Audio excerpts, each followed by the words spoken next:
Christmas muZimbabwe yatusvika, saka vana huku, mahad, mashona, maroadrunner ndovapinda busy. Vana broiler vazijaira balls of chicken in nechicken slice. Burera ragara uzati every day kufa kuri easy. Zvikanzi Christmas box, vanenge vasingadi zvekunetsa vanongodaira vachiti box. Tichiri vapfana paChristmas taitengerwa hembe, mateki, kakepesi, masunglass nemasocks. Woswera akachena paChristmas vaitoshaya mufananidzo neshena. Vaingona vapfana vachipinda mumbatsi vega moms vasina mbozimeshena. Vanochema pakugeza vaitozochema kana kazageza bhozi tsvina paChristmas. Tichiri vapfana vaitozeza kumagrosa kune digongo chitombodhibha kuti kune chinhu chinonzi zesa bhozi magetsi anga asingamboendi udzoti adhingurwa usina kubhadhara kana tikwana mvura ine mheni mhepo chimvura mabwe nemabanangana ndo mazuva tairoverwa kufamba tisina bhutsu kutsengana vanopfeka bhutsu noita manga angopindwa nemawems nekufamba kwenguva Christmas iya ndokushaya basa dhora ndokuzvambuka vanhu ndokushaya mabasa zvekutengerana hembe zviya zvasisina basa bhozi kuwana chingwa chepaChristmas chaikwanga ari makasa mashelf emashopu anga mashelf by themselves ari empty mashefu emashopu achishafa chigaita seisipo asiri plenty macash baron atsvagwa madizaini emari achichinja vaibhenda mamani chenja mabhodha jampa munhu aisanga maninja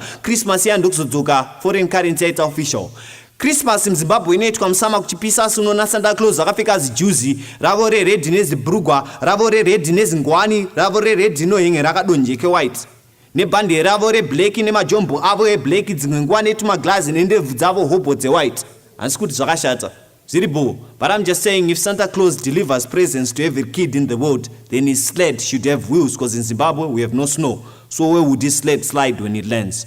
Christmas muZimbabwe.